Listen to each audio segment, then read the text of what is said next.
YouTube, what's up? Today I wanted to share my thoughts on a little bit more of the mechanics that I've learned in my time playing Pocket Morty so far, as well as one new item added to the game and also the fight pits. I was actually supposed to do a video on the fight pits before, but sometimes the games are fast and it's just a total of 5 hours you have to wait until you can pretty much go again 5 times, or you have to burn tickets, which beats the purpose or defeats the purpose of the fight pits. So anyways, let's get into it. The new item is the toxic bundle. It poisons the target similarly to moves like fan art, necrosis, extreme reaction, that kind of thing. Now the thing about it is fan art and some of the other moves that can poison already exist on most bulky Mortys, or at least bulky Mortys in general, and so it's kind of really dependent on your situation if it's going to be beneficial to you or not.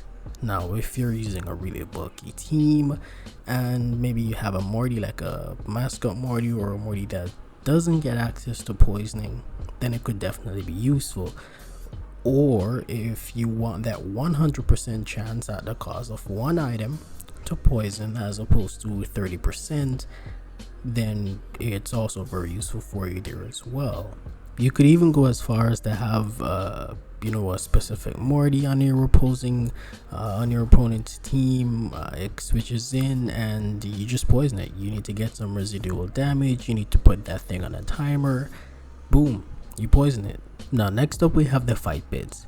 Now it's a great way to see what other players are using competitively while only playing against the AI. Now of course, due to being an AI, the turns and actions are more easily predictable and can usually be exploited. Now I've used level 80 Mortys, and I've taken on a team of like the Christmas Morty trio, Trover Morty plus the one true Morty, all at level 100, and I still win, just being able to exploit the AI's weakness, as well as of course using my items, which the AI also cannot do. It's a great way to get tickets if you can make it up the ladder.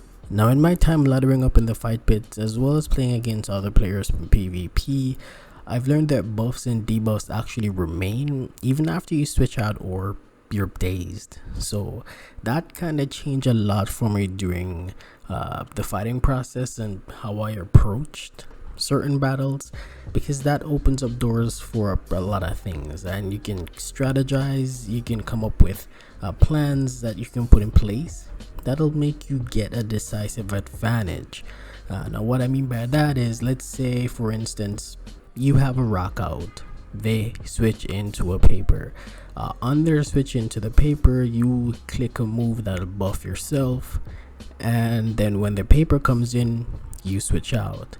Now the next time you come back in, you will still have that buff to your defense, so you could tank hits even better, and you could use something else. You could even use an attack buff, you switch out, you come back in, and you've gotten that buff.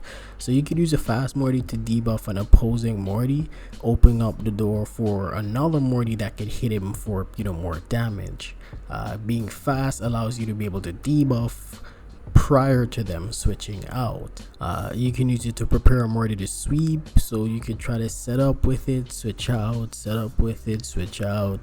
Of course, there are drawbacks to that. Your rest of your team is gonna get chipped, your opponent can set up, that kind of thing, or you could just be stalled out, etc. But using a Morty to prepare that Morty to sweep and having it set up through the game, or preparing your Mortys to stall, so trying to poison everything, trying to buff everything, so whenever you switch in, even if you're slower and you're switching out, even though they have type advantage, it doesn't do too much because you still have that boost. Now even if you can tell that someone is setting up a Morty, doesn't matter too much if Mr. Me seeks it. They're just going to use one pure plutonic rock, which is craftable, so even if you use it, it'll still come back with the buffs. So Mr. Meeseeks isn't super good unless you use it properly. And so basically, a lot of strategies out there I've seen, setting up a Morty to pretty much sweep and cut through your opponent's team, or stalling, maybe poisoning everything, as I said, buffing everything, paralyzing everything, and essentially overpowering your opponent with your defense, or just normal battles where persons are just using rock paper scissors. Oh look, there's a scissor, let me go into my rock, it's gonna be easier. And then that kind of opens up the door for different strategies, different mindsets in terms of team building, right? You could have a good paper having, say, 1 to 2 good rocks to clear a path through some scissors. If you have a really good scissor, you could have 2 good papers to deal with the rocks that would otherwise impede your scissor.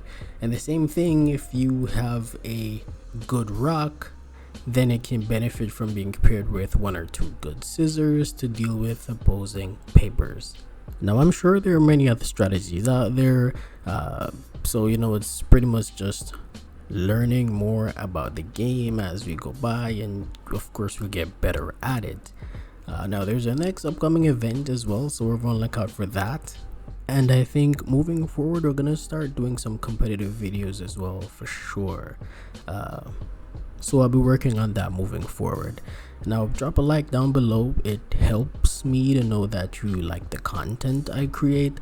And as always, the comment section is down below for you to share your thoughts so everyone else can learn also. That's it, and if you're not subscribed already, please do. I'm on my way to 500 subscribers, at which point I will start having giveaways. The first giveaway is going to be a rock Morty, a paper Morty, and a scissors Morty for each winner. Now I'm thinking we're gonna have anywhere between 3 to 5 winners, depending on how many persons I see participating. But pretty much once that time comes and I have reached 500 subscribers, in that video, and I'll remind you guys as well, but in that video you're pretty much gonna make sure you're subscribed, which subscribe from now, but make sure you're subscribed, and you're gonna be commenting your in-game name in the comment section, and then I'm gonna be selecting from those names. All right, with that said, thank you so much guys for your continued support. I've seen persons coming back and watching the videos, dropping more comments, and we're having discussions and we're learning more about the game, so I really appreciate that from you guys. Thanks as always for watching. Do take care.